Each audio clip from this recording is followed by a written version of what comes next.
Bismillahirrahmanirrahim. Assalamualaikum warahmatullahi wabarakatuh. Innal hamdalillah nahmaduhu wa nasta'inuhu wa nastaghfiruh wa na'udzu billahi min shururi anfusina wa min sayyiati a'malina. May yahdihillahu fala mudilla lahu wa may yudlil fala hadiya lahu. Asyhadu an la ilaha illallah wa la syarika lahu wa asyhadu anna Muhammadan 'abduhu wa rasuluhu la nabiyya ba'dahu. Allahumma shalli ala sayyidina Muhammad wa ala ali sayyidina Muhammad. Jemaah subuh yang dimuliakan Allah, puja dan puja syukur kita panjatkan kepada Allah Subhanahu wa taala yang telah begitu banyak memberikan nikmat kepada kita semua, nikmat iman, nikmat Islam, nikmat kesehatan tentunya, sehingga kita bisa melangkahkan kaki dari rumah menuju Masjid Kuba yang kita banggakan ini.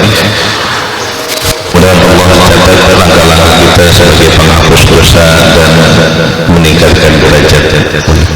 Salawat dan salam semoga selalu tercurah pada junjungan kita, tauladan kita, Nabi besar Muhammad sallallahu alaihi wasallam, kepada keluarga, kepada sahabat. Insyaallah kita dikumpulkan bersama beliau di jannahnya. Jemaah subuh yang dirahmati Allah, pada pertemuan kedua alhamdulillah Al-Ustaz Dr. Ruslan Marsabisi sudah hadir di tengah-tengah yang akan menyampaikan materi beliau terkait dengan fikih muamalah. Kita sudah menyelesaikan beberapa bab terkait dengan ekonomi Islam dari beliau sudah menjelaskan apa itu rezeki, harta, kemudian terakhir pada tahun lalu ya, perasaan masih sebentar ya. Beliau menjelaskan juga perkembangan ekonomi Islam ya. Tentu diawali dengan turunnya Al-Quran, di mana di dalam Al-Quran banyak ayat-ayat menyebutkan tentang teori atau praktek bahkan tentang ekonomi Islam. Kemudian pada zaman Khulafaur Rasyidin, pada sahabat, kemudian sampai sekarang, insya Allah banyak tokoh-tokoh berpikir ekonomi Islam. Tinggal bagaimana kita mempraktekannya dalam kehidupan sehari-hari. Dan insya Allah Ustaz Dr. Ruslan akan menjelaskan kepada kita semua, dan insya Allah pada pagi ini akan menginjak ke materi baru. Jadi siap-siap aja, materi yang lama nanti ada ujian ya. Jadi sekarang menginjak ke materi yang baru, kita simak sama-sama, insya Allah banyak manfaatnya buat kita semua dalam rangka mempraktekkan ekonomi Islam dalam kehidupan kita sehari-hari. Kemudian yang kedua, alhamdulillah wa syukurillah, kita panjatkan syukur kepada Allah SWT yang telah memudahkan kita untuk mewujudkan masjid ini. Sebenarnya mimpi kita bersama, masjid yang lama sudah hilang, mudah-mudahan Allah cepat catat bagi muhsinin yang sudah mewujudkan masjid yang lama atau masjid hijau yang sudah kita robohkan dan kita ganti dengan masjid yang penampilan yang baru ini. Alhamdulillah Allah mudahkan, walaupun kita masih ada ya utang piutang dengan beberapa vendor dan toko material, jadi kami tetap buka lelangnya, tetap infak silahkan, dan kami tidak mengedarkan mulai Jumat yang lalu, tidak mengedarkan kotak amal, jadi kami simpan di pintu-pintu masuk. Silahkan Bapak masukkan infaknya di kotak-kotak infak yang kami sudah sediakan, atau langsung kepada bendahara, baik Pak Jayan maupun Pak Hendro, dan rekeningnya sudah kami siapkan. Dan alhamdulillah kami kemarin sudah ambil Pak Didit kemarin ke wali kota, jadi kami informasikan bahwa masjid kita yang kita bangun ini IMB-nya sudah keluar berdasarkan SK wali kota yang ditandatangani pada 30 Desember. Alhamdulillah. Jadi tidak perlu khawatir masjid ini akan dirobohkan gitu, karena sudah ada izinnya. Demikian, kurang lebihnya kami mohon maaf. Assalamualaikum warahmatullahi wabarakatuh. Tafadhol.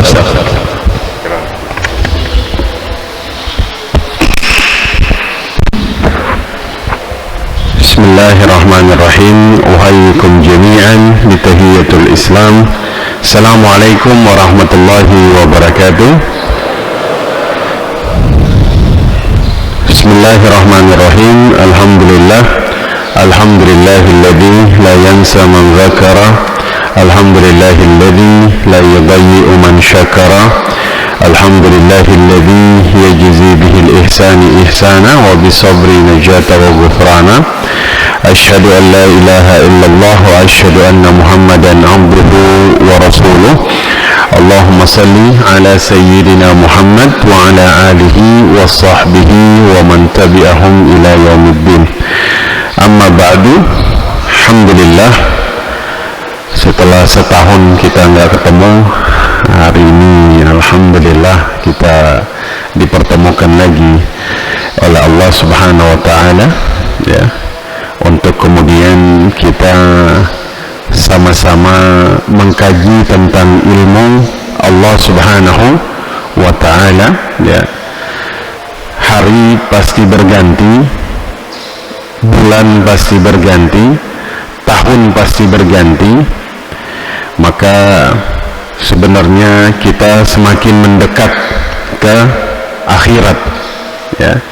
Kalau kata Imam Hasanul Basri, innama antal ayyam fa idza dhahaba ba'duha dhahaba ba'duka. Kalian itu adalah sekumpulan hari-hari yang jika dia berlalu, maka sebenarnya hari-hari kita juga berlalu. Berarti kita semakin mendekat menuju akhirat, ya. Kalau kata Ali bin Abi Thalib, inna dunya qardil halat mudbiratan wal akhirah muqbilatan.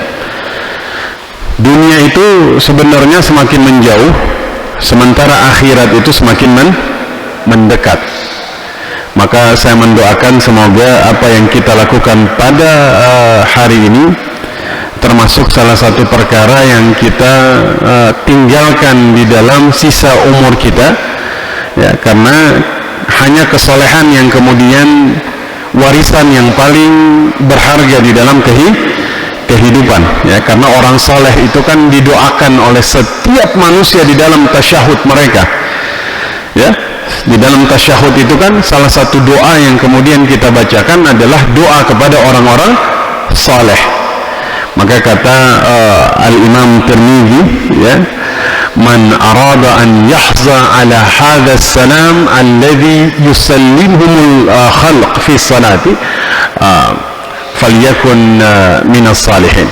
Barang siapa yang ingin mendapatkan kemuliaan dari doa-doa para orang-orang yang salat, ya, maka jadilah orang-orang yang saleh, ya. Semoga antum, saya Allah perkenankan atau Allah takdirkan menjadi orang-orang yang saleh. Amin ya rabbal alamin. Orang-orang yang didoakan di dalam setiap tasyahud, ya, di dalam setiap tasyahud ketika orang salat. Nah, hari ini kita akan melanjutkan dengan judul yang baru. Ini sebenarnya judulnya ini dibahas nanti, tapi saya merasa bahwa judul ini urgent untuk dibahas sekarang. Urgent untuk dibahas sekarang, ya. Tadi sempat disinggung, ya, ada beberapa hal sebenarnya.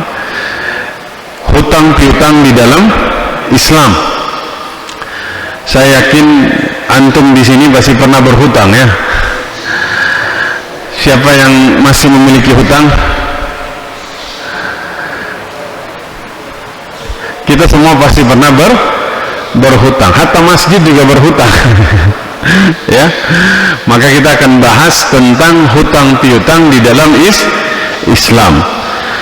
Kira-kira hukumnya seperti apa, ya, sehingga ketika kita melakukan perkara ini kita melakukannya sesuai dengan apa yang kemudian diajarkan di dalam Islam. Nah, hutang itu merupakan sesuatu yang mubah. Sesuatu yang mubah. Kalau dikatakan mubah berarti dia dibolehkan. Berhutang sesuatu yang mubah. Menghutangi itu disunnahkan, ya. Maka kemudian hikmah disyariatannya hutang piutang adalah agar kita itu mengasihi ya sesama manusia. Saya ulangi lagi, memberikan hutang hukumnya sunnah, berarti ada pahala di situ. Berhutang hukumnya mubah, ya, jangan dibilang berhutang itu sunnah. Berarti yang punya banyak hutang di sini banyak pahalanya, begitu ya. Ya, maka kemudian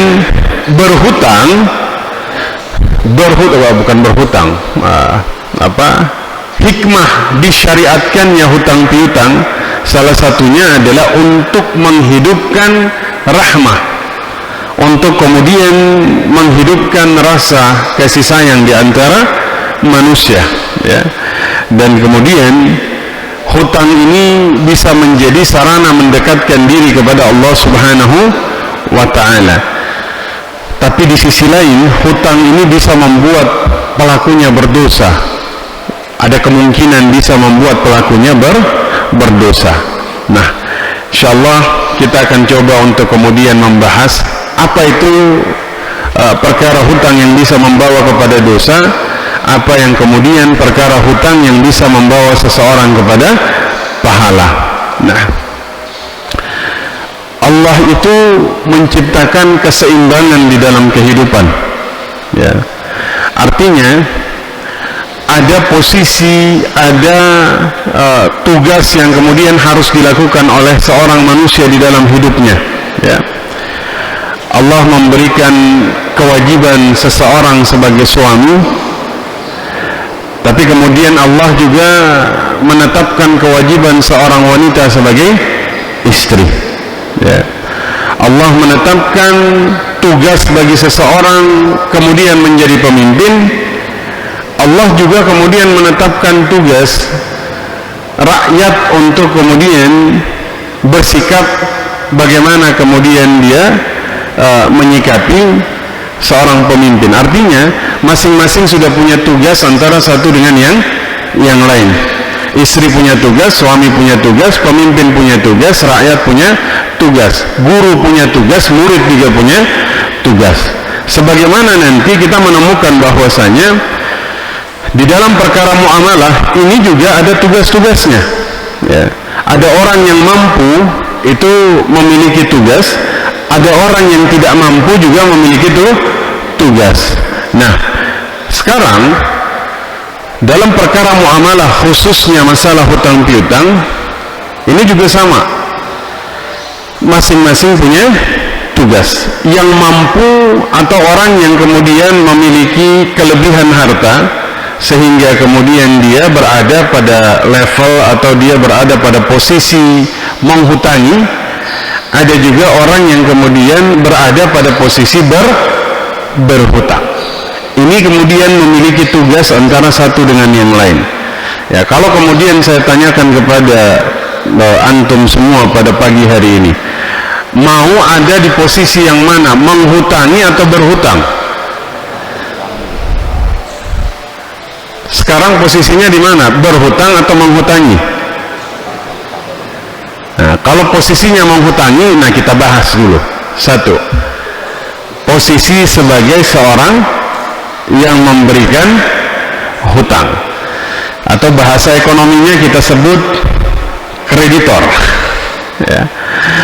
Ini wajib kita bahas sehingga antum yang sekarang sedang menghutangi uang kepada seseorang, ya, harus tahu tugas-tugas yang harus dilakukan seperti apa. Satu, menghutangi seseorang, ya, itu terhitung sebagai amal ibadah, terhitung sebagai amal ibadah. Makanya tadi kita sebut menghutangi orang lain itu disunnahkan. Kalau kemudian melaksanakan perkara sunnah berarti dapat pahala, ya. Yang kedua, seseorang yang memberikan hutang kepada orang lain dilarang mengambil manfaat sekecil apapun dari orang yang dia berikan pinjaman, ya. Kenapa? Karena hutang ini babnya tabarru. Kalau tabarru berarti keuntungannya dari Allah Subhanahu wa taala, maka tidak boleh kemudian yang keuntungannya dari Allah kita ambil dari manusia. Itu tidak boleh. Maka kemudian hutang, ketika kita menghutangi seseorang, dilarang mengambil manfaat apapun, haram hukumnya, ya. Kemudian tugas yang ketiga, antum memberikan pinjaman atau hutang kepada seseorang, maka kemudian wajib hukumnya. Tadi yang ketiga, haram hukumnya mengambil manfaat. Yang ketiga, wajib hukumnya memberikan waktu tunda. Ingat, hukumnya wajib memberikan waktu tunda jika yang berhutang ini susah, ya. Maka kemudian yang keempat, ya, adalah memberikan kemudahan saat menagih. Memberikan kemudahan saat menagih. Masya Allah, ya. Perhatikan tugas-tugas yang kemudian dilalaikan oleh seseorang yang memiliki posisi sebagai kreditor. Satu, dia harus ingat bahwa ketika dia meminjamkan uang kepada saudaranya, maka terhitung sebagai ibadah, pahala. Dua, ya, dia dilarang mengambil manfaat sekecil apapun di dalam perkara tersebut. Tiga, dia kemudian wajib memberikan waktu tunda ketika saudaranya tidak bisa bayar. Yang keempat, dia wajib untuk menagih dengan mudah. Menagih dengan mudah. Saya rasa sebagian besar masyarakat itu telah melanggar 4 perkara ini, ya. Apalagi pinjaman online, ya. Ini bukan melanggar lagi, karena kita akan menemukan bahwa ternyata di dalam perkara ini tersimpan begitu banyak pahala yang kemudian Allah siapkan. Nah, kita lihat pahala-pahalanya dulu, ya, sehingga kemudian perkara ini bisa menenangkan hati antum yang kemudian sekarang sedang menghutangi uang kepada saudaranya. Satu, dari Ibnu Mas'ud radhiyallahu anhu, Nabi sallallahu alaihi wasallam bersabda, "Ma min muslimin yuqridu musliman qardan marratain illa kana ka sadaqatiha marratan." Tidaklah seorang muslim memberikan pinjaman kepada muslim yang lain sebanyak dua kali, maka yang kedua itu dihitung sebagai sedekah. Yang keduanya dihitung sebagai sedekah, ya. Maka kemudian ketika seseorang tahu bahwasanya ketika dia meminjamkan saudaranya untuk yang kedua kali kemudian dihitung sebagai sedekah, ya, maka seseorang itu akan meminjamkan kepada saudaranya dengan hati yang lapang. Karena apa? Karena dia tahu bahwasanya Allah telah menyiapkan pahala yang besar kepada dirinya, ya. Kedua, ya, ada orang datang yang kemudian pinjam uang dari Bapak Ibu sekalian, ya. Berarti dia ini sebenarnya sedang datang kemudian menundukkan muruahnya di hadapan antum sekalian. Betul?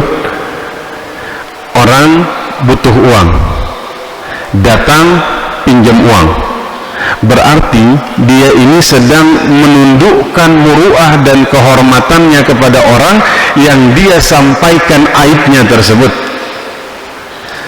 Nah, satu yang harus ditanamkan di dalam diri orang yang kemudian berada pada posisi saudaranya menceritakan kesusahannya kepada dirinya untuk meminjam uang darinya, seharusnya dia harus merasa terhormat.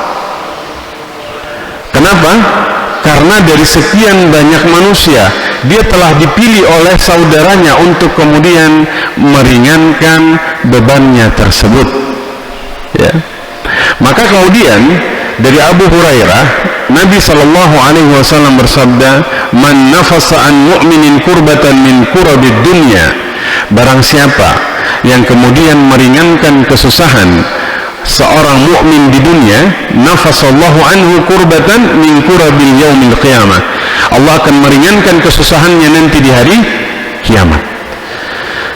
Jadi ketika kemudian ada yang butuh uang datang kepada bapak ibu ingin pinjam uang, berarti dia memiliki kesusahan, dia menceritakan aibnya kepada bapak ibu sekalian, maka wajib bagi kita kemudian untuk apa?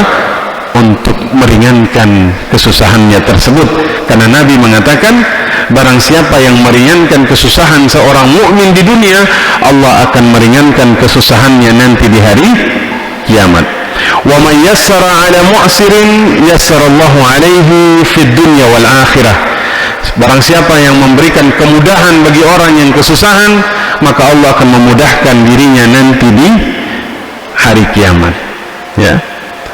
Barang siapa memberikan kemudahan bagi seorang mukmin atau manusia di dunia, maka Allah akan memudahkan dia, meringankan dia nanti di hari kiamat. Saya rasa zaman sekarang ya, manusia itu lebih cenderung suka menyusahkan daripada memudahkan. Ya. Kalau bisa disusahin, kenapa dimudahin begitu ya? Benar nggak? Karena kadang-kadang kita merasa bahwa memberikan kemudahan kepada orang lain itu sesuatu yang tidak gratis begitu ya. Sehingga ada orang yang ketika dia kemudian menemukan kemudahan dalam satu perkara, biasanya dia susahkan. Ya, ini biasanya berkaitan sama hal ihwal yang berkaitan dengan birokrasi. Sudahlah kita sebut saja di sini. Kadang-kadang seseorang dalam satu pengurusan tidak ingin dimudahkan, ya, udahlah disusahkan aja. Ya, dari kesusahan ini nanti bisa diuangkan. Waliyadzubillah. Maka kemudian dilanjutkan hadis ini, Nabi mengatakan bahwasanya wallahu fi aunil abdi ma kana al abdu fi auni akhihi, dan Allah senantiasa kemudian akan menolong hambanya ya selama hambanya menolong saudaranya. Ya, bahkan nanti dalam riwayat hadis ini dikatakan, barang siapa yang menutupi aib seorang muslim, maka Allah akan menutupi aibnya di dunia dan di akhirat. Ya. Jadi kenapa kemudian dalam konteks hadis ini dihubungkan dalam hutang piutang? Ya. Karena kadang ada yang butuh uang datang pinjam uang, ya itu aib dia, ya kan? Maka perintahnya adalah tutupilah aib tersebut. Ya, jangan kemudian disebarkan kepada orang lain. Ya, kadang-kadang ada yang datang pinjam uang, ya, kita bilang tadi si fulan datang mau pinjam duit tadi. Masya Allah, jangan, ya itu aib, tutupi. Ya, ini yang terjadi kan, ya, pinjaman online lah. Ya, kadang-kadang aib orang itu disebarluaskan. Ya, bukankah ini kemudian sudah melanggar nilai-nilai Islam? Baik. Kemudian Allah itu senantiasa merahmati orang yang mudah di dalam menagih hutangnya. Ya. Nabi bersabda, rahimallahu rajulan samhan idza ba'an wa idza ishtara wa idza iqtada. Allah itu merahmati seseorang yang memudahkan ketika menjual, ya, ketika membeli dan ketika menagih haknya. Ya. Berarti ketika antum menagih hutang dengan cara yang kemudian mudah, maka dirahmati oleh Allah Subhanahu wa ta'ala. Ya. Maka Ibnu Hajar mengatakan dalam kitab Fathul Bari, ya, dalam hadis ini terdapat anjuran agar seseorang itu memiliki sikap toleran di dalam kemudian menjaga muamalahnya dengan orang lain, ya, menjaga akhlaknya, menghindari perdebatan, ya, dan kemudian memaafkan manusia di dalam perkara muamalah. Ya. Itu satu, mudah menagih hutang dirahmati oleh Allah Subhanahu wa ta'ala. Dalam hadis yang lain Nabi kemudian sallallahu alaihi wasallam, ya, beliau bersabda, innallaha yuhibbus samhal bai' samhal syira' samhal qada'. Allah menyukai, Allah mencintai hamba yang kemudian termasuk diantaranya mudah menagih hutang. Tadi di apa? Dirahmati. Kedua, dicintai. Allah mencintai orang yang mudah menagih hutang. Ingat, bahasa Allah mencintai seorang hamba itu kalau dalam Al-Quran yang berkaitan dengan muhsinin, ya, ini kan nanti ada muhsin, adil, zalim. Muhsin, adil, zalim, ya. Kita ada di mana?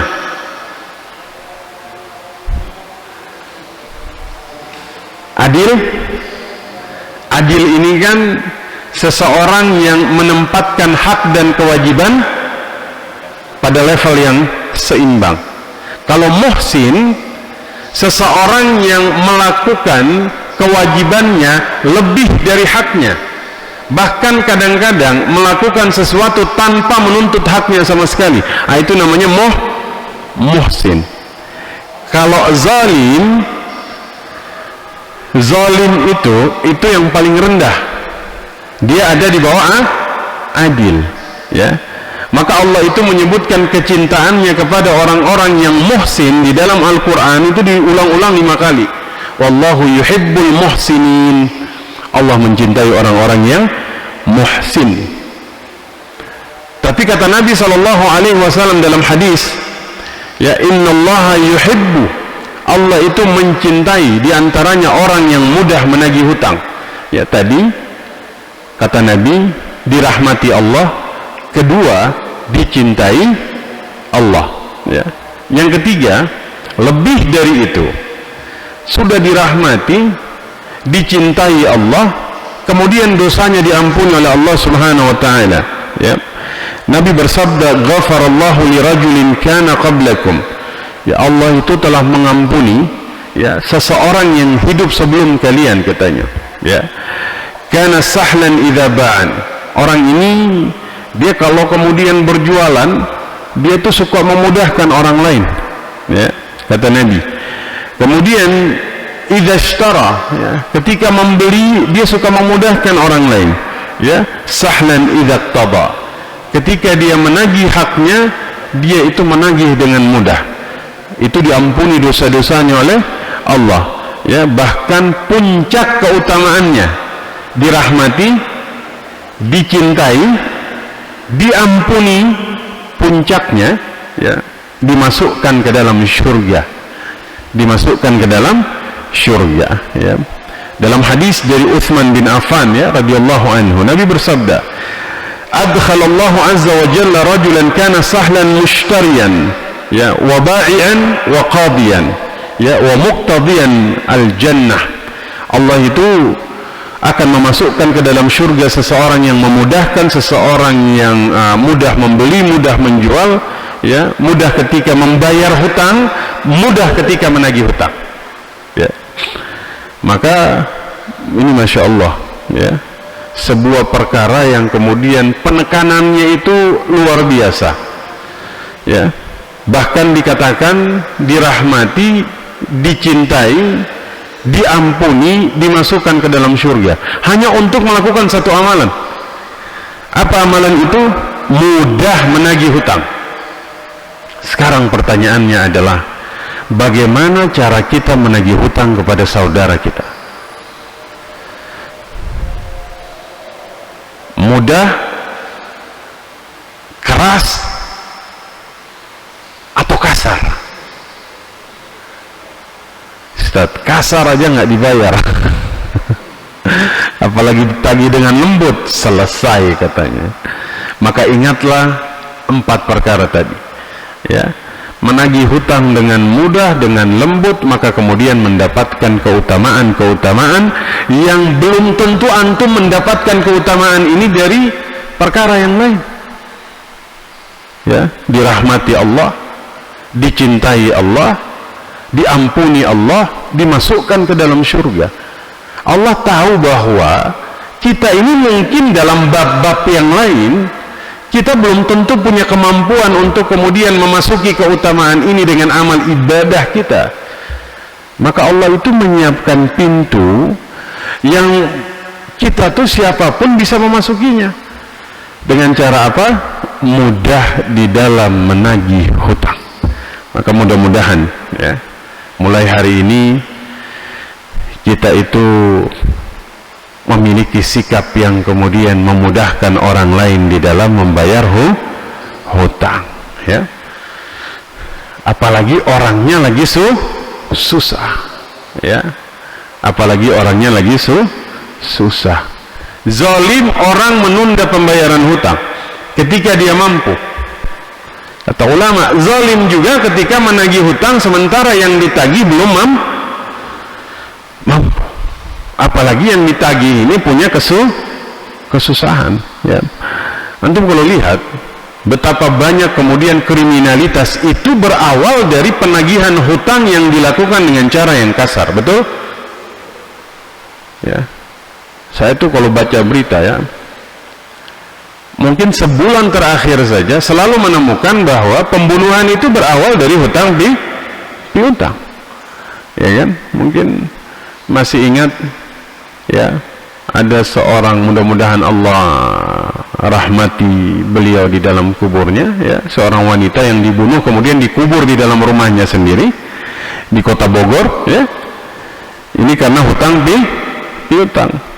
Ada lagi seorang pekerja di Bandung itu dibunuh, dibuang ke dalam jurang karena hutang piutang. Belum lagi di Sukabumi seorang wanita dibunuh, dibungkus di dalam plastik, dibuang ke laut karena hutang piutang. Makanya itu luar biasa. Allah itu kalau kemudian mensyariatkan sesuatu, yaitu sebenarnya untuk kemaslahatan manusia, ya.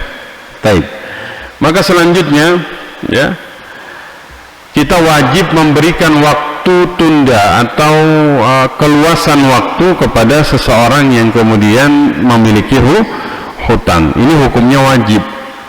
Kenapa dikatakan hukumnya wajib? Karena dalam Al-Quran surat Al-Baqarah ayat 280 Allah berfirman, wa in kana dzu usratin, ya, fanaziratun ila maisarah, ya, dan jika orang yang berhutang itu dalam kondisi susah, maka berikanlah tangguh sampai dia berkelapangan, ya. Rasul bersabda, man anzara mu'siran aw wada'a anhu azallallahu fi zillih, ya, jika seseorang memberikan waktu tunda kepada orang yang berhutang, maka kemudian Allah subhanahu wa ta'ala akan memberikan naungan kepada dia nanti di hari kiamat. Ya, masalah memberikan waktu tunda ini, Bapak Ibu, itu pahalanya sangat luar biasa besar, ya. Tapi karena kemudian kita ini jarang untuk belajar bab muamalah, sehingga sedikit yang tahu bahwa bab hutang piutang ini bisa menghasilkan pahala yang sangat besar, ya. Tapi yang ada dalam pikiran manusia, hutang piutang ini keuntungan yang besar, padahal kita kalau masuk bab hutang piutang yang ada dalam pikiran kita apa? Pahala yang besar, ya. Masalah memberikan waktu tunda, ya. Antum kalau kasih waktu tunda 1 hari, ya, maka pahalanya seperti bersedekah sebesar apa yang antum pinjamkan, ya. Contoh, antum kasih pinjam 1 juta, ya kan? Tiba waktu pembayaran, ya, bayarnya tanggal berapa? Tanggal 9 katanya. 9 Januari, ya. Baik, nanti anak tagih 9 Januari, ya. Tanggal 9 ditagih. Pak, mana hutangnya? Sudah waktu temponya sekarang, ya, tanggal 9. Yang ditagih bilang, Pak, mohon maaf saya belum ada rezeki untuk membayar. Oh baik, gak apa-apa Pak, nanti bayarnya minggu depan aja. Minggu depan itu tanggal berapa Pak? 16 ya? 16 ya? 16. Baik, nggak apa-apa Pak, bayar minggu depan aja, ya. Berarti yang memberi hutang tuh dapat pahala tuh tanggal berapa? Tanggal 10, 11, 12, 13, 14, 15, 16. Berapa hari Pak? 7 hari. Apa pahalanya? Bersedekah sebesar 1 juta selama 7 hari. Berarti setiap hari itu dia seakan-akan bersedekah sebanyak 1 juta, Ini kan Masya Allah Pak, ya. Apalagi dikasih waktu tunda sampai sebulan. Antum dapat pahala bersedekah setiap hari selama 30 hari, 1 hari 1 juta. Ana yakin ini kalau dalam keadaan normal nggak mungkin dilakukan. Benar nggak? Ini kalau dalam keadaan normal, bukan dalam keadaan hutang piutang, antum bisa nggak kira-kira setiap hari bersedekah 1 juta selama 7 hari? Sulit Pak. Allah tahu itu sulit. Allah siapkan pintu yang lain untuk mendapatkan kemuliaan itu, diantaranya dengan memberikan waktu tunda. Makanya motivasi yang awal kita katakan tadi, tugas yang di awal kita katakan haram hukumnya mengambil manfaat sedikit pun. Kenapa? Antum tuh dapat pahala di sisi Allah sudah sangat besar. Jangan dihancurkan hanya karena ingin keuntungan yang sedikit, sehingga pahala antum di sisi Allah yang besar tadi tuh habis semuanya. Dari sini Bapak Ibu akan melihat benang merah kenapa riba itu diharamkan. Karena Allah tuh sebenarnya telah menyediakan pahala yang sangat besar bagi Bapak Ibu sekalian. Ya. Maka dari sekarang kasih waktu tuh tunda. Ya, ini bukan berarti angin segar bagi yang berhutang ini ya. Ingat, matalul ghaniyyu zulmun. Ya, menunda hutang juga zalim kalau dia mampu. Kalau dia mampu, ya, makanya nih Masya Allah, ya. Apalagi antum kasih pinjam sampai puluhan juta, orangnya benar-benar nggak bisa bayar misalnya. Ini kan Masya Allah, ya. Ada yang tanya, "Loh Ustadz, kalau gitu hutang saya, ini saya kasih hutang 15 juta Ustadz. Sudah 2 bulan orangnya nggak bisa bayar." Anda bilang tetap antum dapat pahala 60 hari Pak, setiap hari bersedekah 15 juta selama 60 hari. Ya, dia agak mikir, benar itu Ustaz, benar. Ada hadisnya. Ya. Hatta dalam Al-Quran Allah katakan, ya kan, Allah yamhaqallahu riba, Allah membinasakan riba wa yurbis sadaqah, kemudian menyuburkan sedekah. Ini termasuk dalam perkara ini. Ya. Bahkan kan pahala sedekah dengan pahala meminjamkan uang kan lebih besar pahala meminjamkan uang. Pahala minjemin uang itu 18 kali lipat Pak. Pahala sedekah 10 kali lipat. Ya, tapi ya semangat sedekah tetap ini, jangan berubah jadi suka minjemin uang. Tetap suka sedekah. Tapi kalau waktu-waktu tertentu, ya, cash khusus pinjemin, ya, seperti itu. Ya, coba kalau rentenir itu tahu, ya, belajar, ya, dia nggak akan ngasih bunga. Kenapa? Pilihannya 2, antum mau dapat pahala atau bunga? Mau ambil yang mana Pak? Ini yang satu pahala, yang satu bunga plus azab. Ya, mudah-mudahan Allah memberikan kemudahan bagi kita untuk memberikan waktu itu tunda. Baik, kita lihat keutamaan yang lain. Ya, Allah itu mengampuni dosa orang yang suka menghapus hutang. Ini Masya Allah Pak. Ya, jadi dulu tuh ada seorang pedagang, kata Nabi, ya, dia itu suka meminjamkan uang kepada orang lain, ya, suka minjemin. Tapi nanti kalau orang yang kemudian pinjam ini mengalami kesulitan, dia suruh kepada ummalnya hapuskan hutangnya. Ya, itu hobinya. Sehingga kemudian kata Nabi sallallahu alaihi wasallam, "Kana tajiru yudayyun nas fa idza ra'a mu'siran qala li fityanihi." Jadi dia suka meminjamkan uang kepada orang lain. Kalau kemudian dia melihat orang yang pinjam ini susah, maka kemudian dia mengatakan, "Tajawazu anhu." Hapus hutangnya. Ya. Dengan harapan la'allallahu an yatajawaza anna, ya.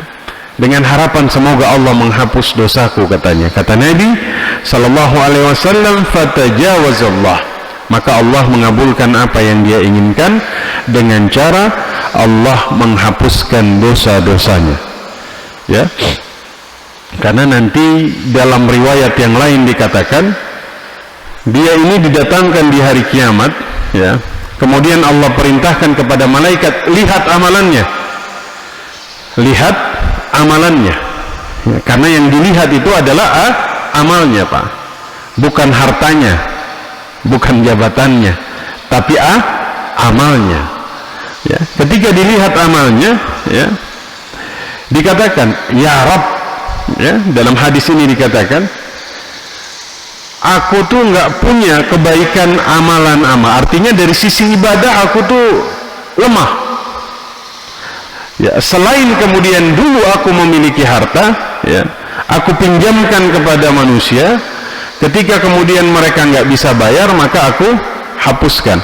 Maka Allah perintahkan kepada malaikat, hapuskan dosa-dosanya, hapuskan dosa-dosanya. Masya Allah.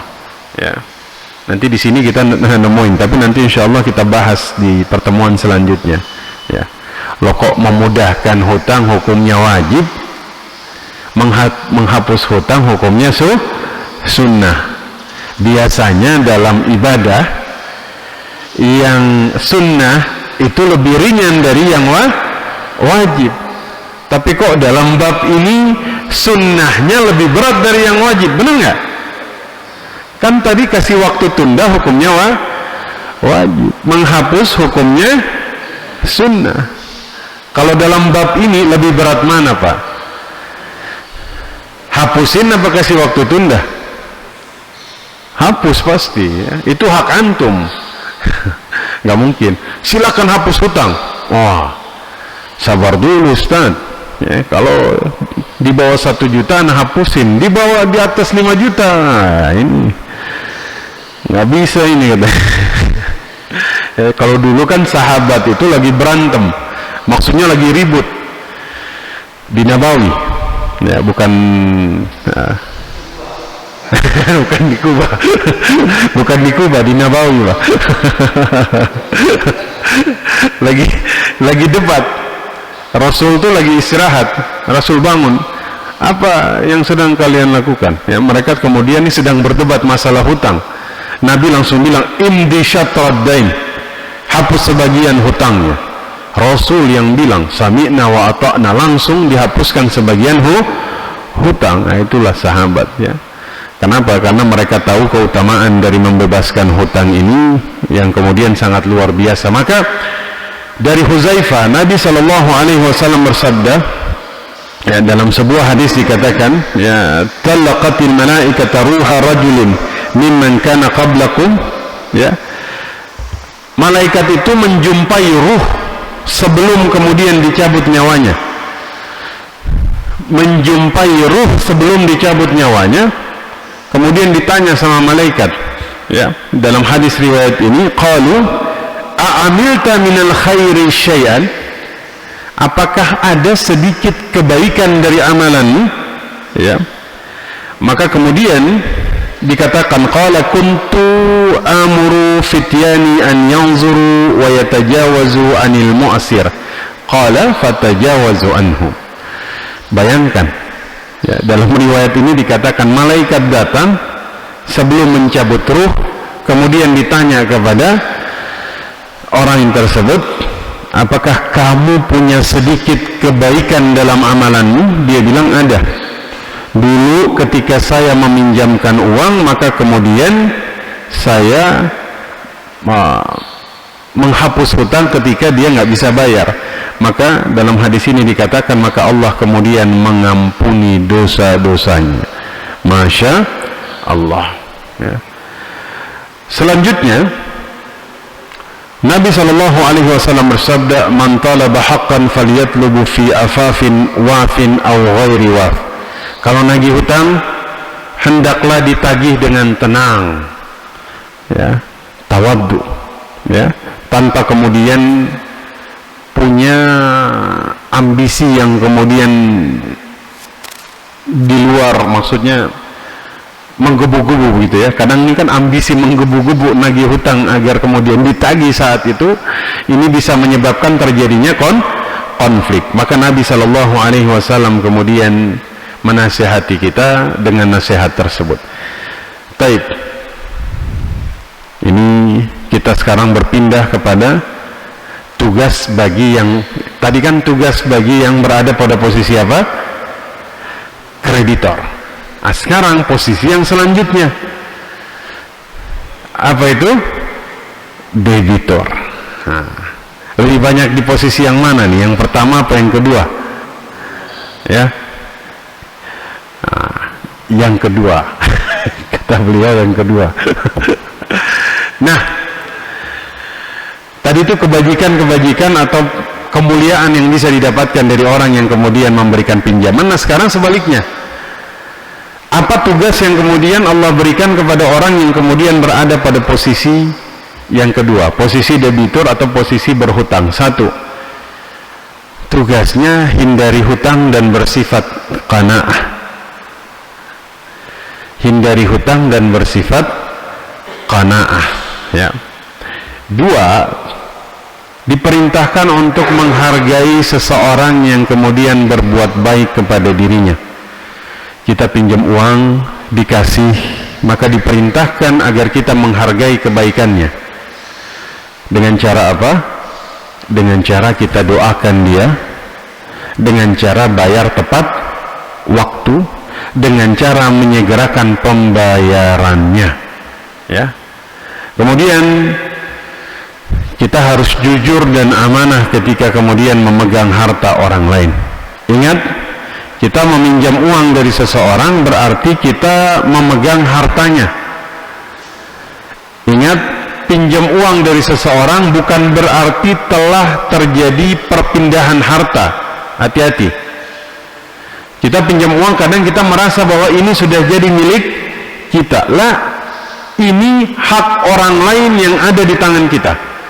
Sehingga kemudian kita diperintahkan untuk jujur dan amanah ketika memegang hak orang tersebut. Ya. Kenapa? Karena jiwa seorang mukmin itu terkatung-katung karena hutangnya, betul? Nafsul mukmin mu'allaqah bidainihi hatta yuqda anhu. Jiwa seorang mukmin terkatung-katung dengan hutangnya sampai kemudian hutangnya dibayarkan. Ya, antum misalnya pinjam uang sama seseorang, minimal ketika ketemu dengan orangnya, adakah perasaan di dalam hati? Ada nggak? Pasti ada, karena jiwa kita ini bukan terkatung-katung, tapi tergantung dengan hutang, akan selamanya mu'allaqah, berkaitan dengan hutang, ya. Maka dalam hadis itu disyarah oleh Imam San'ani dengan mengatakan bahwasanya dalam kitab Subulus Salam, ya, dikatakan bahwasanya hadis ini berkaitan dengan mayit yang ketika meninggal dunia akan selalu resah memikirkan hutangnya. Ingat, mayit akan resah memikirkan hutangnya, ya. Maka kemudian ini menjadi motivasi bagi kita. Sebelum jadi mayit maka bebaskan hutang. Sebelum jadi mayit maka bebaskan hutang. Kenapa? Karena mayit ini akan selalu berada dalam keresahan ketika hutangnya belum dibayarkan.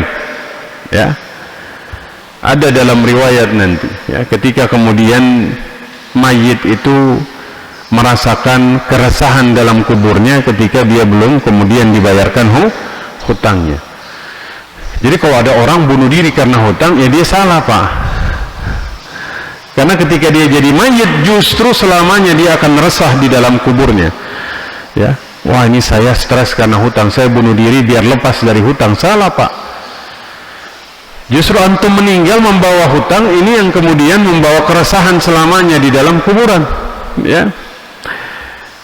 Dulu, ya, dalam hadis Jabir bin Abdullah, ya, beliau menceritakan ada seseorang meninggal dunia, Bapak Ibu.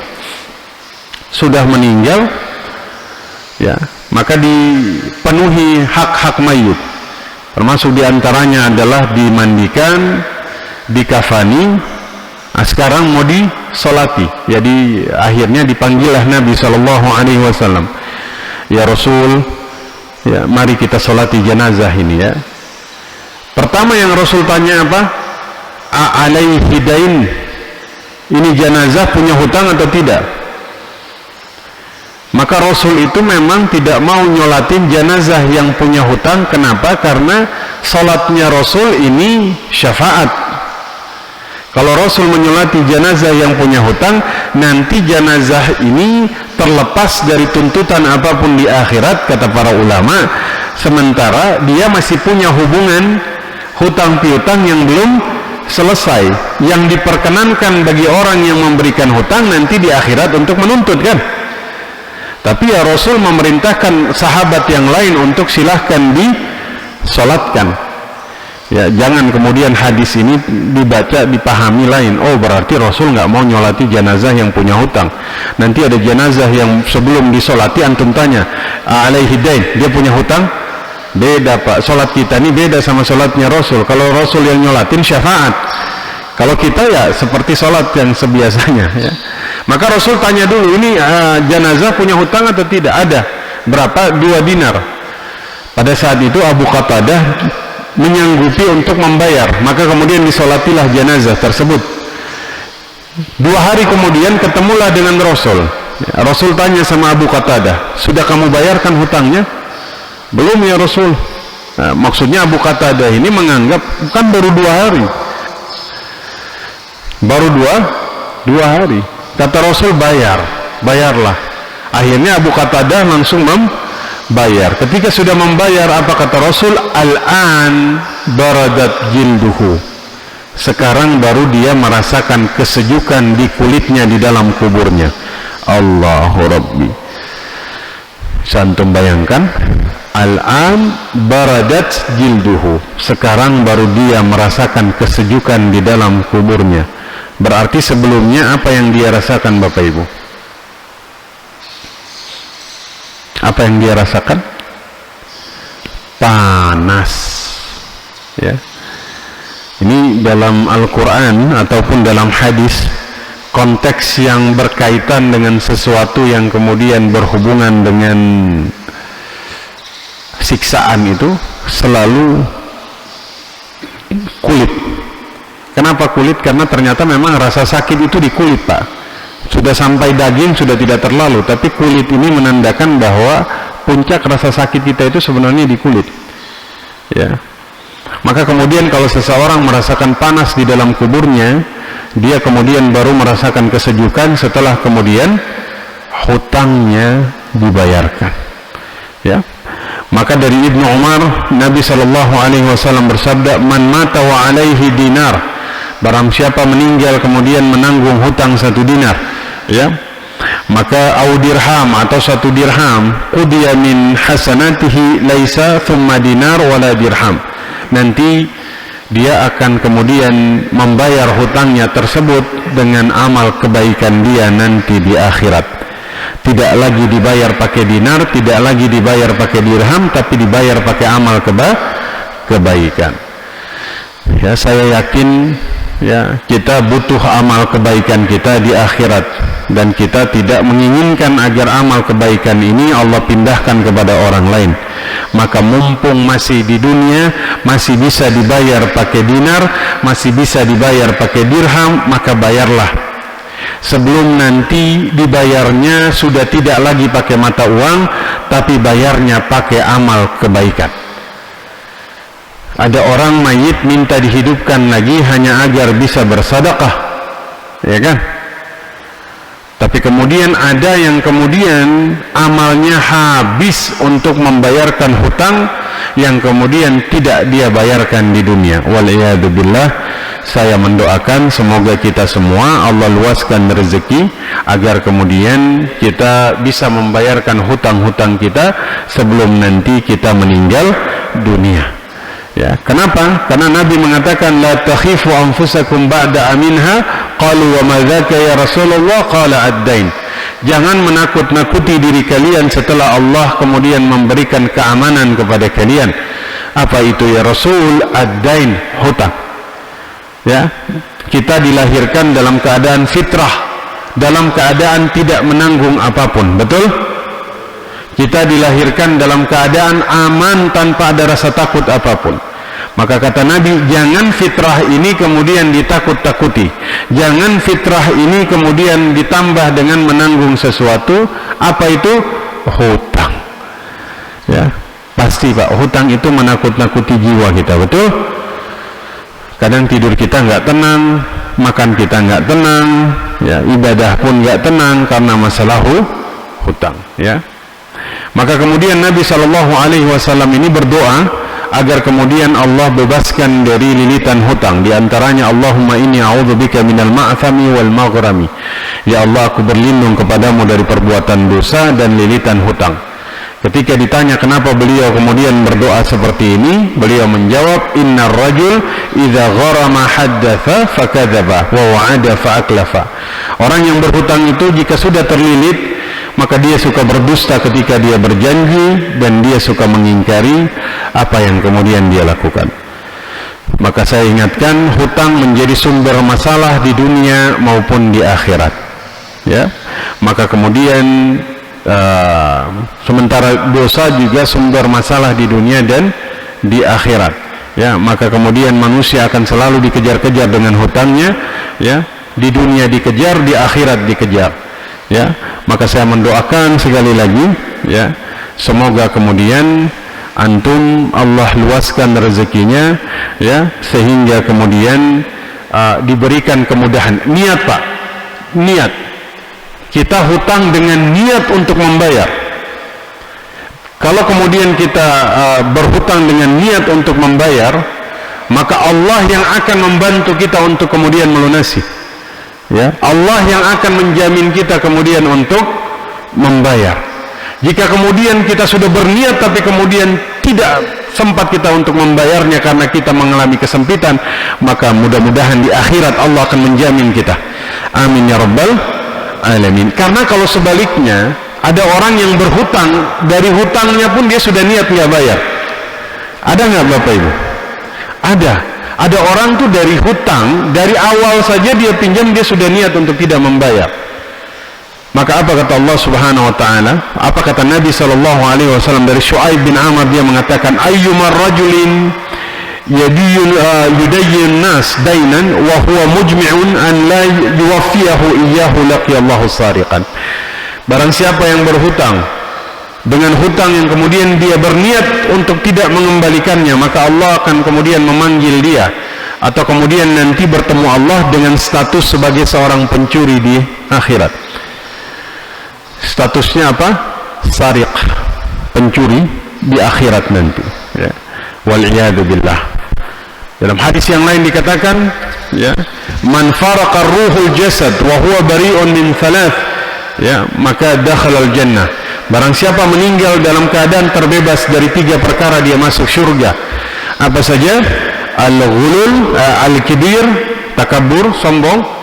Kalau kita meninggal dalam keadaan terbebas dari sifat ini, maka masuk surga. Yang kedua, ghulul. Ghulul ini korupsi, ya, maka dia masuk surga. Yang ketiga, ad-dain, hutang.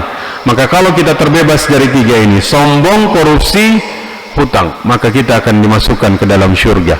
Ya, nanti insyaallah gulul kita bahas khusus, ya, tentang masalah korupsi akan kita bahas khusus nanti. Ya, maka saya mendoakan lagi-lagi semoga Bapak Ibu Allah berikan keluasan untuk membayarkan hutangnya. Amin ya rabbal alamin. Karena apa? Anda tahu kita ini adalah orang-orang yang kemudian dari sisi ibadah, ya, mungkin tidak bisa menyamai pahala para orang-orang terdahulu. Ya, kita ini belum kemudian memiliki amalan yang mencapai derajat syahid, betul? Ya. Orang yang sudah mencapai derajat syahid pun, ya, itu bisa dibatalkan kesyahidannya karena masalah hutang, Pak. Orang yang secara ibadah sudah mencapai derajat syahid itu bisa dibatalkan karena hutang. Nabi bersabda, ya, ketika ada seorang sahabat bertanya, kalau aku gugur di jalan Allah, apakah dosaku terhapus? Naam, kata Rasul. Naam, wa anta sabirun muhtasibun muqbilun ghairu mudbirin illa ad-dain. Ya, jika engkau memang beramal untuk kemudian menaruh harapan besar untuk dapat pahala, illa ad-dain, kecuali engkau punya hutang. Ya, kecuali engkau punya hutang. Jibril yang langsung menyampaikan kepadaku, kata Nabi sallallahu alaihi wasallam, kalaulah orang yang syahid saja bisa dibatalkan kesyahidannya dengan begitu besar amalannya, apalagi cuman sekedar kita yang kemudian amalannya belum bisa menyamai amalan syahid, maka lagi-lagi saya mendoakan dalam kesempatan yang baik ini, semoga kita berniat, niat untuk dibayarkan. Satu, niat untuk dibayarkan, maka Allah yang akan membantu kita untuk membayarkan. Kedua, mudah-mudahan Allah luaskan rezeki kita semua sehingga kemudian kita ini Allah mudahkan untuk kemudian membayarkan hutang-hutangnya. Amin ya rabbal alamin. Ini masih muqaddimah tentang bab hutang piutang, ya. Insyaallah kita lanjutkan masih tetap bab hutang piutang di pertemuan berikut. Tafadhal, kalau ada yang ingin bertanya saya persilahkan. Silakan Ustaz. Jazakallah Ustaz. Baik, materinya luar biasa, menarik. Mudah-mudahan kita bisa menyimaknya. Masih ada sesi tanya jawab. Silakan pada Bapak atau Ibu yang mau bertanya. Pak Joko, Pak Kudus, sisi selatan nih ada empat ya sebelah. Pak Joko, mic satunya tadi mana? Sajajanya.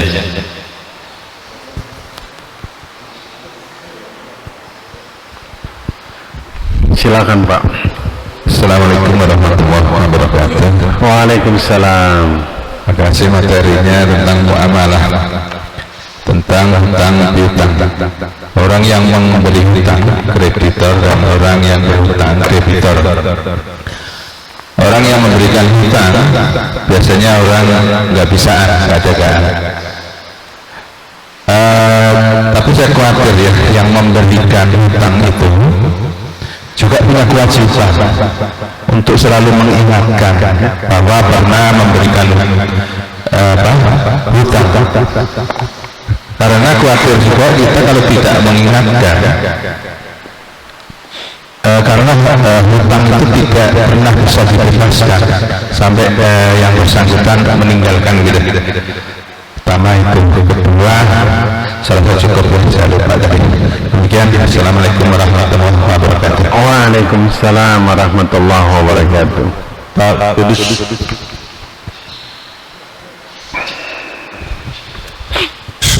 Assalamualaikum warahmatullahi wabarakatuh. Waalaikumsalam. Pak Ustaz, ini menyambung saja tadi.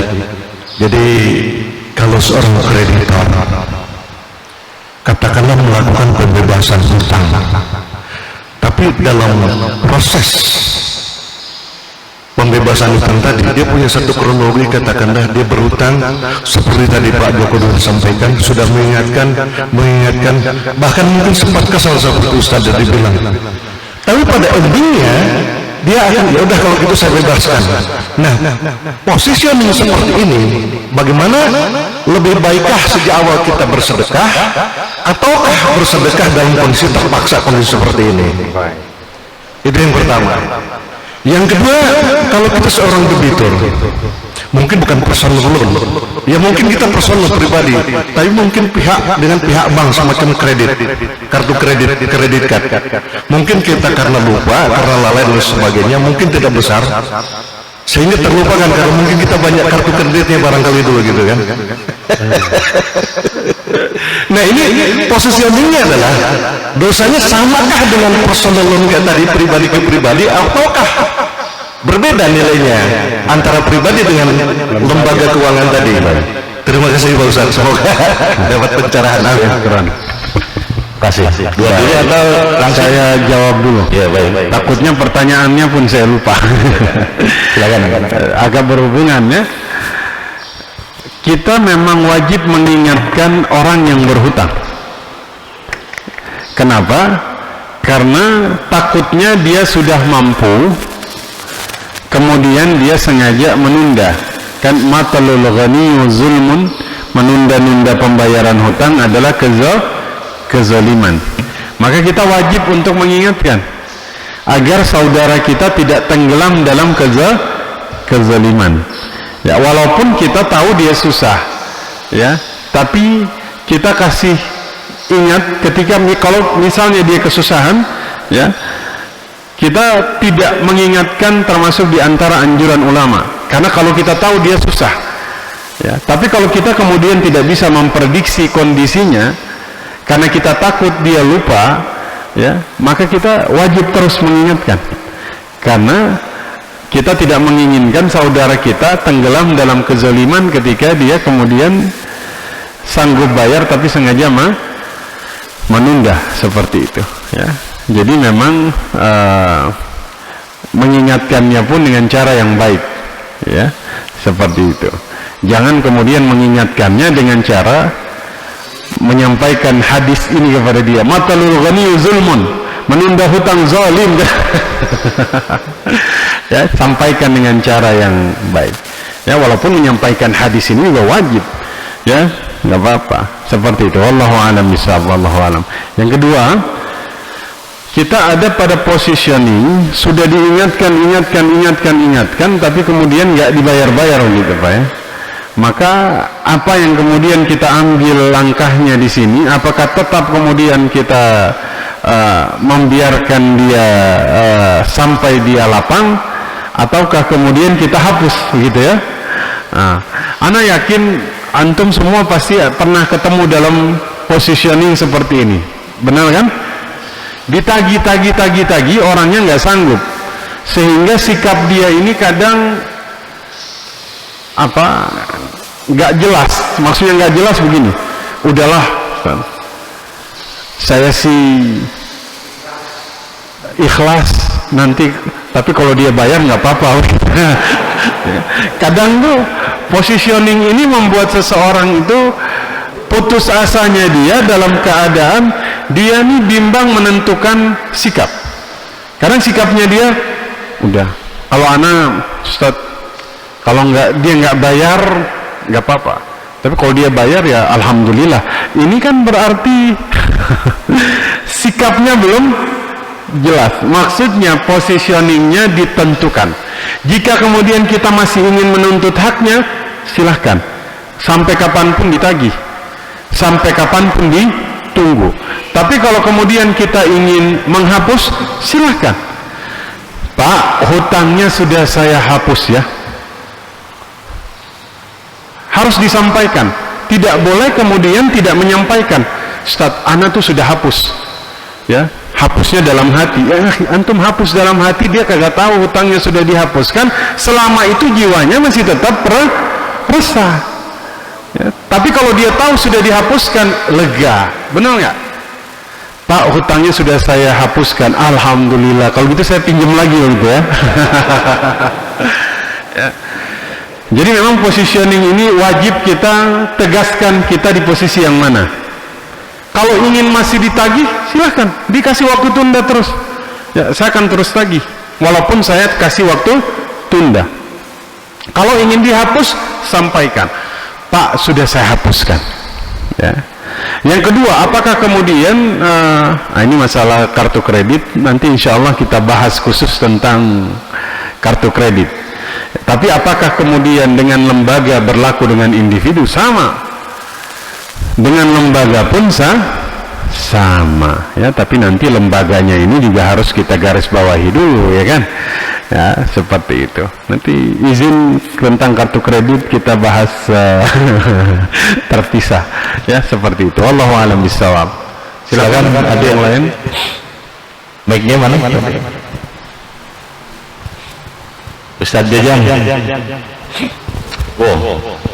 Pak Iri mau siap tanya soalnya.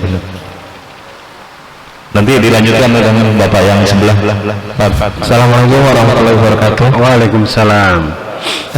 Saya memiliki dua pertanyaan. Yang pertama, kalau berbicara tentang hukum, itu kan ada subjek hukum gitu.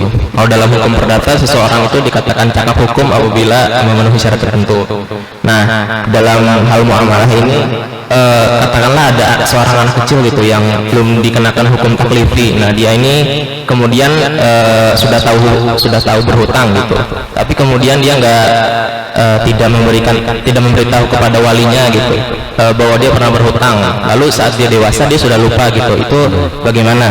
Dan yang kedua, mungkin adakah gitu pandangan yang kemudian membolehkan seseorang itu melunasi hutang secara diam-diam ya? Oh, terima kasih.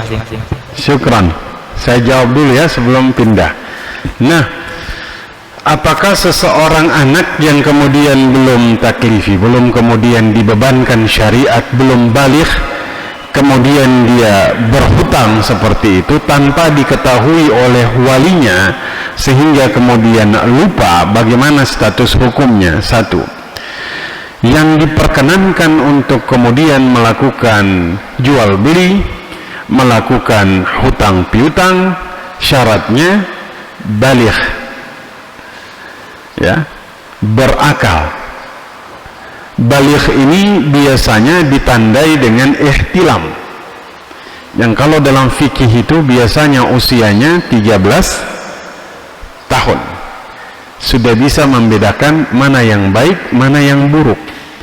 Tapi terkadang ada anak kecil sebelum baligh sudah mumayyiz, sudah bisa menentukan mana yang baik, mana yang buruk. Kita lakukan takyif fikih, pendekatan fikihnya dalam jual beli. Boleh nggak anak kecil yang belum baligh melakukan jual beli? Boleh atau tidak? Dia belum baligh, dia melakukan jual beli. Sebagian ulama mengatakan tidak sah karena kemudian belum baligh. Sebagian ulama mengatakan kalau dia mumayyiz di sini dia sudah bisa membedakan mana yang baik, mana yang buruk. Dan kemudian apa yang dia beli, apa yang dia jual adalah hal-hal yang remeh. Maksudnya remeh ini misalnya dia jual seikat sayur, dia jual permen, dia jual apa? Tisu, ya. Tapi kalau misalnya dia jual motor, antum beli itu motor, maka ada dua kemungkinan, antum yang nggak berakal di sini. Begitupun juga dalam hutang piutang. Kalau datang anak kecil pinjam uang sampai jumlahnya 1 juta, usianya 4 tahun,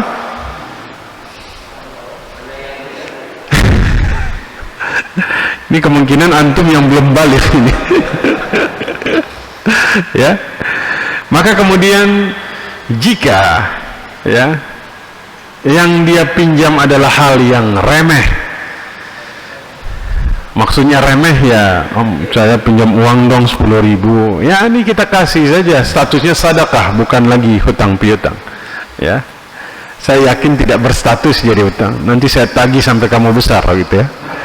Dia sudah besar, dulu kamu pinjam uang 5.000, tahun itu 5.000 tuh nilainya sekarang 5 juta, sini bayar.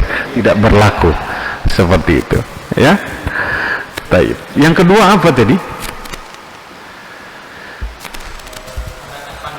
Oh, adakah pandangan tentang membayarkan, melunasi hutang diam-diam begitu ya? Maksudnya diam-diam ini dalam hati begitu? Ini dahsyat juga ini kan? Anak sudah lunasi hutangnya kapan? Sudah dari 1 bulan yang lalu. Di mana? Dalam hati ya. Maksudnya ini menghapus hutang dalam hati ya. Nah, misalnya sudah saya hapuskan. Ya, saya hapuskan dalam hati. Kalau dalam masalah ini tetap harus disampaikan ya. Harus diutarakan agar pihak yang bermuamalah dengan kita dia tahu. Ya, kenapa? Karena jiwanya ini nggak tenang kalau kemudian belum disampaikan, harus disampaikan ya. Adakah dalil kemudian yang mengungkapkan kita melunasi hutang atau apa dalam hati ya? Ana belum pernah baca itu ya.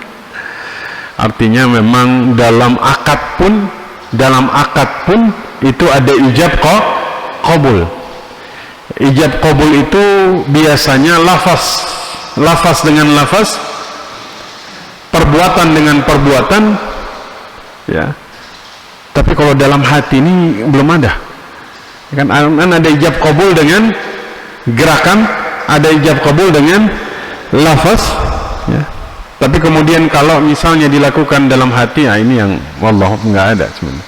Nah, jadi kalau ingin melunasi hutang dengan cara menghapus, sampaikan. Ya, jangan cuma dalam hati. Kalau dalam hati mana tahu dia, iya kan? Kalau yang dalam hati ini biasanya yang masih menginginkan dalam lubuk hati paling dalam dibayarkan, betul? Anda sudah hapus tapi nggak Anda bilang, ya. Ntar kalau dia bayar Anda terima, gitu. Ya. Lagi-lagi positioning ini harus kemudian kita tegaskan, ya, seperti itu. Wallahu a'lam bishawab. Wallahu a'lam. Silakan yang lain. Bismillahirrahmanirrahim. Jazakallahu Ustaz. Maaf, saya ada lupa dalam peristiwa sahabat yang disolat jenazah yang disolatkan tersebut. Adakah pembuktian dari Rasulullah SAW untuk didatangkan saksi ataupun catatan pembukuan untuk menguji keabsahan dari hutang tersebut? Baik. Nah, ini sebenarnya pembahasan minggu depan, bulan depan. Bahwa nanti dalam hutang itu biasanya ada saksi, biasanya ada catatan, biasanya ada bahkan bukan hanya saksi, catatan, ya, ada rahan, ada gadainya, ataupun ada kafil atau ada yang menjaminnya, ya. Nah, dalam hadis riwayat ini tidak disebutkan, tapi insya Allah terpenuhi. Insya Allah terpenuhi. Karena Rasul yang nanya, a'alaihi dain, dia punya hutang? Jika kemudian dikatakan ada pada saat itu, maka insya Allah, ya, tanpa pembuktian pun, kalau zaman dulu tuh amanah mereka, ya, amanah, ya. Kadang-kadang saksinya siapa? Allah. Kan dalam riwayat ada. Orang zaman dulu ketika kemudian Allah dijadikan saksi, selesai, ya. Zaman sekarang, dulu Ustaz, zaman sekarang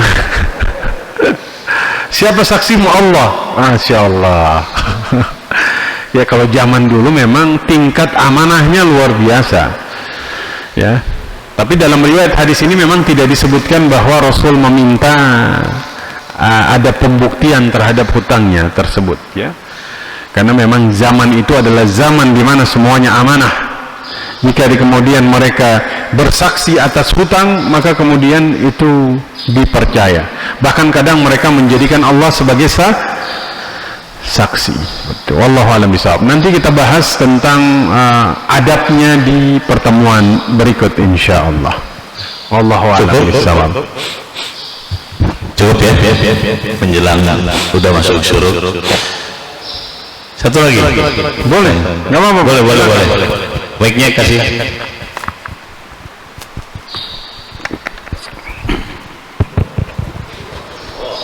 Oh, masih dua. Oh, nggak apa-apa, Pak. Iya, dua terakhir. Assalamualaikum warahmatullahi wabarakatuh. Waalaikumsalam. Gini Pak, misalnya ada keluarga kita yang berhutang, baik itu ke perorangan atau ke lembaga keuangan tadi itu, atas nama dia biasanya kan, ya saudara kita ini meninggal dunia. Baik. Terus biasanya saya pernah tahu itu katanya kalau dari bank itu yang ngasih kredit ke orang tersebut katanya dihapuskan dari pihak bank. Apakah benar seperti itu? Dan seandainya adakah kewajiban dari pihak keluarga yang ditinggalkan tentang utang dia? Terima kasih. Assalamualaikum warahmatullahi wabarakatuh. Waalaikumsalam warahmatullahi wabarakatuh. Ini bab hutang piutang dalam keluarga. Ya, saya jawab jawaban cepat saja karena nanti insya Allah bertahap kita akan sampai ke pembahasan itu. Apakah anak wajib bayar hutang orang tua? Tidak wajib. Tapi sebagai birrul walidain, anak melakukan itu. Oke? Mayit meninggal, hutangnya diambil dari hartanya sebelum dibagi warisnya. Jika orang tua meninggal, maka sebelum dibagi waris sebagai keluarga, warisnya ini diambil dulu, bayar hutang, baru kemudian warisnya dibagi. Maka kita tuh sering luput di bab ini. Sering dibagi dulu, habis itu kemudian ada hutang, lah. Ya, ini kan harta nih kalau sudah dibagi susah keluar ini. Iya kan? Maka mayit ketika meninggal wajib diambil dari hartanya sebelum ini. Ya. Jika kemudian hartanya belum cukup untuk kemudian membayarkan hutangnya, maka nanti ada pandangan kalian tidak berhak lagi menuntut dia lebih dari apa yang kemudian disisakan di dalam hartanya. Tapi sebagai anak yang berbakti, kita tentu ingin melakukan itu. Itu sebagai birrul walidain, kebaikan di atas kebaikan. Ya, mungkin jawaban singkat saja, ya, seperti itu. Silakan Pak.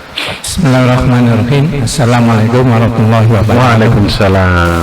Mohon konfirmasi Bapak. Punya pengalaman, kita waktu muda punya meminjamkan. Lantas kita pisah jauh lokasi tempat tinggal kita sekarang. Baik. Dan nilainya ya waktu itu memang berharga, tapi kalau dari sekarang tidak berharga. Kita akan mencari, sudah tidak tahu di alamatnya di mana. Lantas kalau kita mau mengikhlaskan, apakah kita cukup tidak usah memberitahu dia, karena kita tidak tahu di mana posisi dia sekarang. Baik, ini berkaitan. Siap, makasih Pak. Kita meminjamkan hutang kepada orang lain, kasusnya dia sudah tidak kita temukan lagi, sudah lama, ya. Berarti kasusnya sama dengan pertanyaan pertama, cuman ini orangnya entah kemana, begitu ya. Ibnu Mas'ud dulu pernah membeli seorang budak. Ibnu Mas'ud beli seorang budak, sudah sepakat harganya, sudah dihitung, budaknya diserahkan untuk dibebaskan, ya. Diserahkan, beliau ambil uangnya, ketika keluar penjualnya hilang. Beliau tunggu selama 2 tahun gak muncul-muncul. Akhirnya kemudian uang tersebut disedekahkan dengan niat, aku niatkan semoga pahalanya diberikan kepada dia, ya. Jadi kemudian jika meniatkan di sini dalam hati boleh, jika orangnya tidak ada, sudah lama Ustaz, ana nggak tahu ketemu di mana, cukup di dalam doa, ikhlaskan dalam hati. Kalau orangnya tidak ada, kalau orangnya ada, sampaikan. Orangnya tidak ada, cukup diikhlaskan saja. Mudah-mudahan Allah kemudian menghapus kewajiban beliau tersebut di akhirat. Allah menghapus dosa dari Bapak. Amin ya rabbal alamin. Wallahu a'lam bishawab. Baik, kita akhiri. Sebelum diakhiri, mungkin perlu saya sampaikan beberapa hal, bahwa saya ngutip dari skripsi Ananda Anissa Apriani, seorang mahasiswa IAIN Lampung, bahwa hutang itu adalah penyerahan harta sebagai bentuk kasih sayang kepada siapapun yang akan dikembalikan disepakati. Artinya saya garis bawahi kasih sayang ini pengertian dalam pengertian terminologi. Kalau garis bawahnya adalah kasih sayang, maka kita kembalikan dengan penjelasan Ustadz tadi, baik dari sisi pemberi hutang maupun sebagai peminjam atau kreditur maupun debitur, dengan syarat sunat dan wajib tadi. maka sebenarnya proses hutang piutang ini akan menarik dan tidak perlu ada konflik. Karena apa? Karena dasarnya kasih sayang tadi. Ya, kalaupun tidak dibayar maka di situ ada pahala sedekah dan sebagainya gitu. Kemudian yang perlu diketahui juga Bapak sekalian, kita juga tidak terlepas dari kehidupan kita hutang piutang, mungkin rumah yang belum lunas dengan KPR, BTN atau bank-bank yang lain, bahwa memang dalam proses kredit dan Al-Quran Allah sudah jelaskan bahwa ada syarat yang harus dipenuhi. Tadi Ustaz juga ada singgung bahwa hutang piutang itu harus dicatat dan ada saksi termasuk ijab kabulnya. Kemudian di bank juga baik konvensional maupun syariah juga demikian adanya, bahkan untuk jumlah tertentu bahkan harus mengundang notaris ya, karena harus dicatatkan tadi dan ada saksi. Dan hati-hati yang harus diketahui oleh Bapak sekalian bahwa dalam proses akan kredit tersebut kita juga harus menandatangani sebuah surat atau dokumen SKMHT, yaitu surat kuasa memberikan hak tanggungan. Itu sebagai dasar bank untuk memproses menjadi sertifikat hak tanggungan. Maka kalau itu sudah jadi diserahkan ke BPN, maka jaminan Bapak, baik itu mungkin sertifikat rumah, akan dicap oleh BPN ya, akan beralih haknya kepada bank. Makanya tadi Ustaz jelaskan syarat untuk berhutang adalah betul-betul butuh, karena ini perlu kehati-hatian. Dan tadi pertanyaan dari Pak Joko bahwa yang pemberi hutang kreditur pun tidak semena-mena harus menyita, karena ada proses peringatan 1, 2, 3 sebelum proses lelang dan sebagainya. Kalau saya dulu di bank konvensional tentu aja proses negosiasi, ada pendekatan humanis gitu, supaya tidak sampai kepada proses pelelangan gitu. Dan memang ujung-ujungnya kalau tidak mampu, apalagi di UMKM ke bawah yang biasanya tidak menyerahkan agunan, maka mau tidak mau ada proses penghapusan atau pemutihan. Nah, pertanyaan tadi yang juga ada, apakah proses penghapusan ini perlu disampaikan kepada debitur atau diam-diam saja atau cukup dalam hati? Tadi juga Ustaz jelaskan memang harus disampaikan. Karena apa? Kalau tidak disampaikan maka tadi Rasulullah bilang hutang itu meresahkan, baik malam maupun siangnya. Dan saya mencatat bahwa di samping harus disampaikan bahwa hutang itu atau penghapusan hutang itu juga harus ada saksi sebenarnya. Karena apa? Tadi bagaimana kita mengetahui bahwa hutang itu sudah lunas kalau hanya kita sampaikan kepada debitur, kemudian debiturnya meninggal, ahli warisnya tidak tahu kalau itu sudah dihapuskan. Maka sebaiknya keluarganya atau ada saksi yang lain yang menyaksikan proses penghapusan hutang itu. Nah, di bank itu juga tidak disyaratkan penghapusan hutang itu harus ada saksi, tidak perlu mengundang notaris lagi, cuma diserahkan aja list penghapusan hutang untuk tahun sekian. Karena kita sudah, sebenarnya bank itu sudah mencadangkan atas utang-utang yang kemungkinan tidak tertagih. Dari mana? Ya dari angsuran Bapak Ibu sekalian yang sudah disisihkan oleh bank untuk cadangan penghapusan kredit macet. Sebenarnya sudah. Ya. Ini pengetahuan saya di perbankan konvensional, ya dulu di dunia hitam. Saya sebelum masa pensiun sudah meninggalkan dunia hitam, karena dulu saya saat masuk di perbankan belum ada bank syariah. Mudah-mudahan Allah ampuni selama saya berkiprah di sana. Demikian, insyaallah kita akan lanjutkan bab hutang piutang ini dengan tentu materi yang lebih menarik lagi. Terima kasih partisipasi dari Bapak sekalian, dan saya sampaikan bahwa besok Ahad kita ada taklim juga pada subuh yang akan disampaikan oleh Ustadz Jajang Ibnu Hajar LC terkait dengan tafsir Al-Quran. Mohon diikuti, mudah-mudahan Allah berikan keberkahan bagi kita semua. Amin. Assalamualaikum warahmatullahi wabarakatuh.